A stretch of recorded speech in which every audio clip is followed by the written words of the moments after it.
Hi everyone, it's CelesteOrchid and welcome to my channel where I teach you how to make easy cosplay. Cosplay shouldn't be hard and it should be for everyone. So today's cosplay is Kaisa from League of Legends. Kaisa is a newer champion that came out in 2018 and this is her KDA skin. I created this costume from scratch, and you guys don't have to make it all from scratch, but hopefully you get some ideas from my video. This skin consists of a top, a pair of pants, gloves, wings, and a nice wig and a choker to finish. Of course, there are additional little details such as the armband, a bracelet, and a microphone. If you're new to my channel, make sure to subscribe by clicking that red button so you don't miss any other cosplay projects that I do. And that way you can catch in all the fun and goodness. Let's get into the DIY.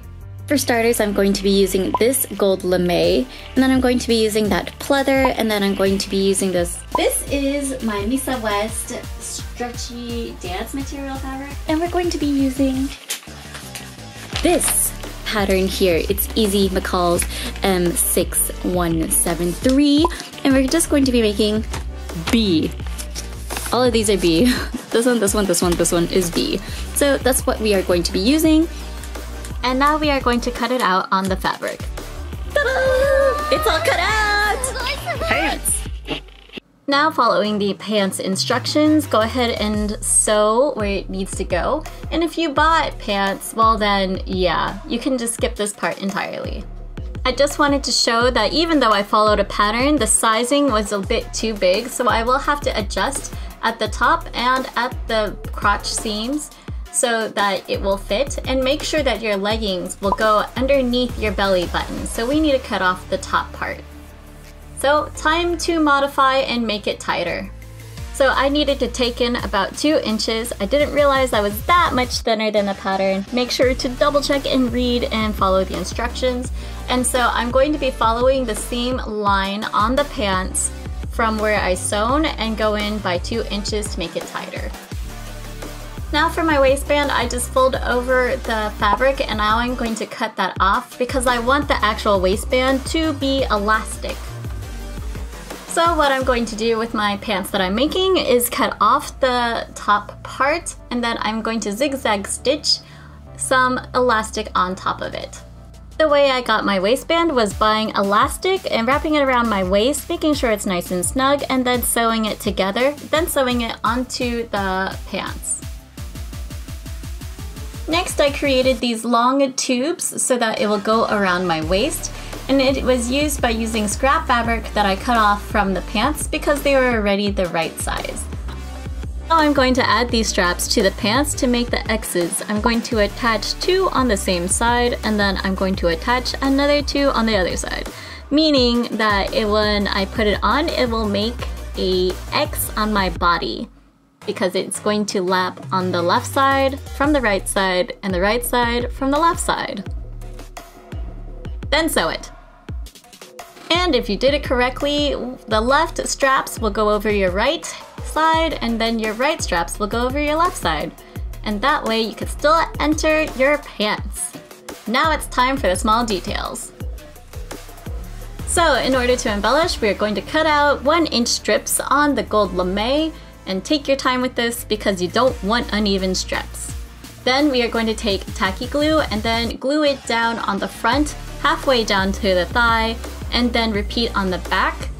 And make sure to do both sides of your pants. That way you have one side on the left and then one side on the right. Now once you are done with those 2 lines, you are going to connect them from the inside of the thigh area with 1 strip of gold. And we are going to be gluing that down with the tacky glue. Try to place it as close as you can together on your hips to make sure that the lines are even. And then you will be done with your pants once that's all dry. Next, we will be talking about the top. After studying the pattern a lot, I needed one with booby cups, so I decided to use my Lily costume. If you can find a nice bustier vest or a bralette that looks very similar, I'd say use that. I modified my pattern to have a nice backing and to have more space in the front and have more coverage. Now, because I transferred the pieces onto newspaper, I cut it out on this pleather fabric. Once everything was cut out, I took it to my sewing machine and sewed it all together. Lastly, to finish off my top, I added a black zipper. For the gold embellishments on the front, I copied the pattern so I got the right dimensions that I needed, and then I started drawing it out, and then I cut out the patterns and then cut off a little bit extra so that I knew that the pieces would fit, and that way I would have black showing. I took these pieces and I laid them out on the gold lemay, and then I pinned it and then cut it out. Now that the pieces are cut out, I'm going to be placing them where they belong with some glue. With the top drying, now let's focus on the accessories. To start things off, I'm going to be making a heart pattern for the collar, and I'm just going to draw a cute little simple heart. Next, I'm working with air dry clay, and I'm going to roll it into a nice little ball and slowly shape it into the heart. Once I made the heart, I grabbed a gold jump ring and I put it in the center where the little crack is. So in order to create the choker, I used the scraps from my pants that I cut off. It was already about 2 inches thick and I just needed to sew down a little bit more. And so that's what I did and cut off the scrap material. I wanted my fabric to match the same as my pants and have a little bit of sparkle because hey, we're pop stars! And now make sure you turn your tube inside out so that way you can make it nice and beautiful. And now I'm top stitching it because I want it to lay flat against my neck. And with the power of editing, I already painted my heart gold. Obviously, if you're following this tutorial, make sure to paint your heart gold, and now we are going to hand sew it down. Secure the choker any way you want versus how I do it. I'm kind of weird and I sewed snaps in. Now let's focus on the gloves. My gloves, I actually used scrap pieces of the pants. I actually had too long of the pants and I cut them off at the bottom, and now I'm going to just cut out little parts of it for the thumb, and then I'm going to segregate top parts at the top, sew it down, and then snip it so it becomes fingers. If you aren't confident in your crafting skills, you could always go to the dollar store, get a pair of black gloves, and then just cut off the fingertips and a little bit of the glove. Now I'm going to make the microphone out of wire, and I'm going to cut off a generous length in order for it to wrap around my ear.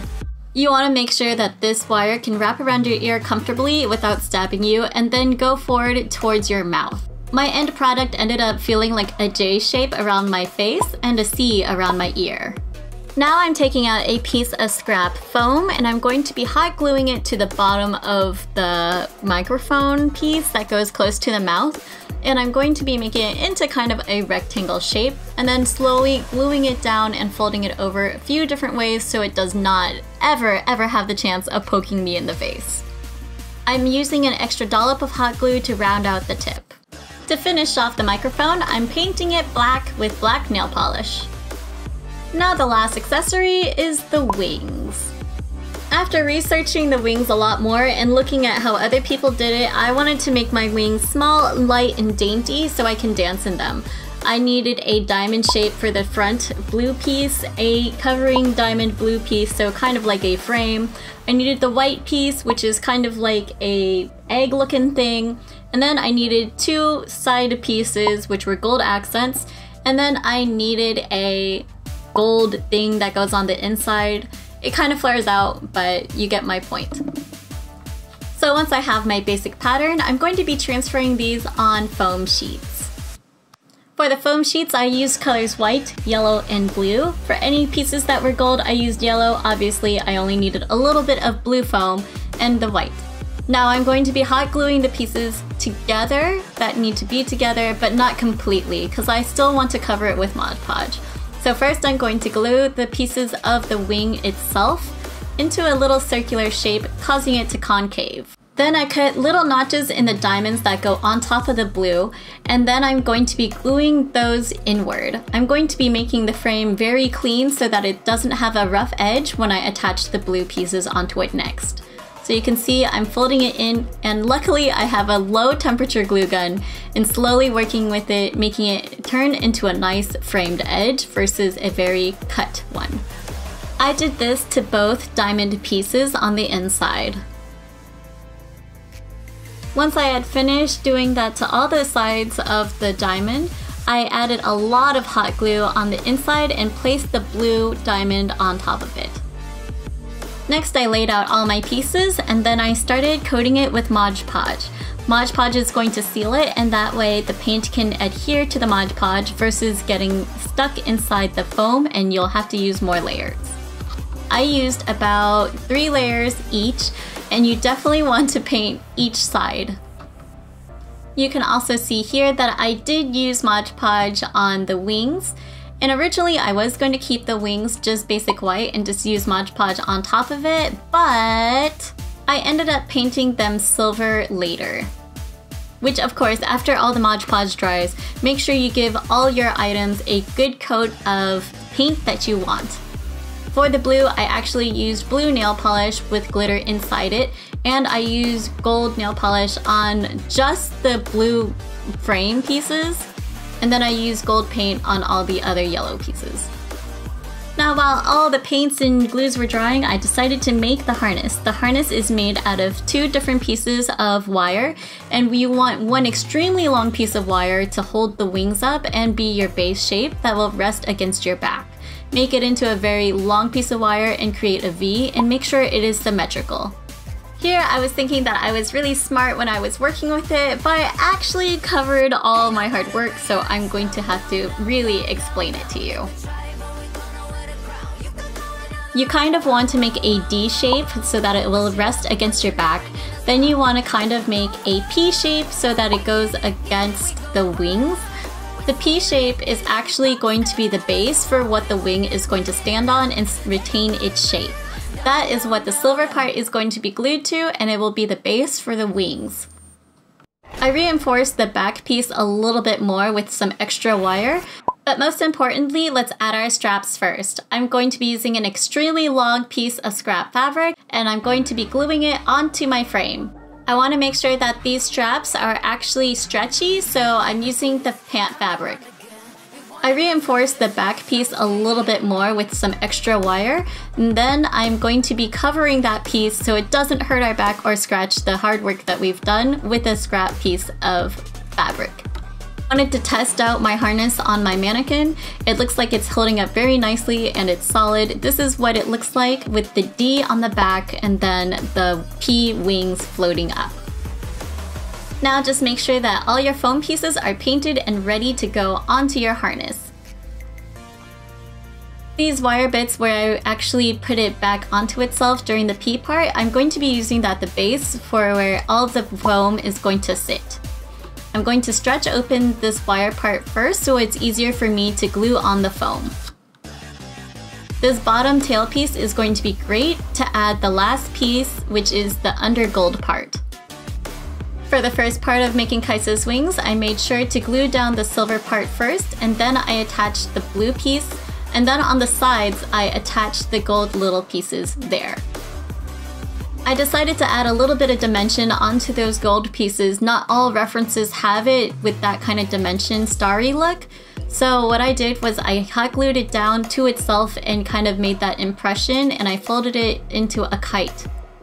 And here you can see the process repeats. I'm gluing down the silver part, and I'm gluing it from the inside and the out. Later, once everything has been properly attached, I'm going to hide the seam with some extra foam bits, and then I'm going to paint the inside.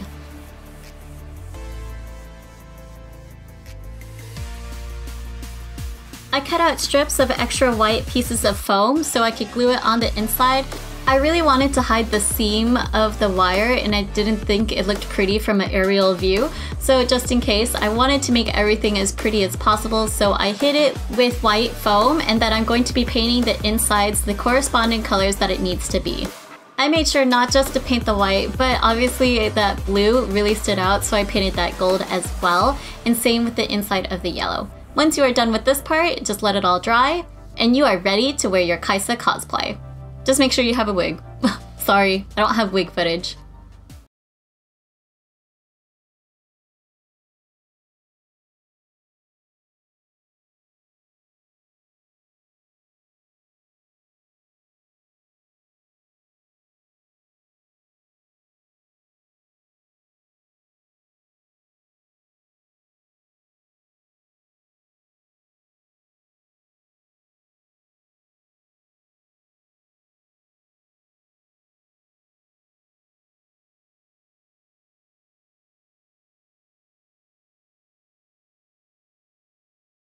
I hope you guys were inspired by me making this costume and you get some tips for making your own Kaisa cosplay. If you have any questions, make sure to leave them down below. If you're new to my channel and haven't experienced all the cosplay that I have to offer, make sure to click some of the links next to me or subscribe by clicking my face down below. And that way you can be in the notification squad. Yay! Thanks so much for watching. I hope you have a great day. Stay inspired and be creative. That was delicious, wasn't it? Okay, outro number 2.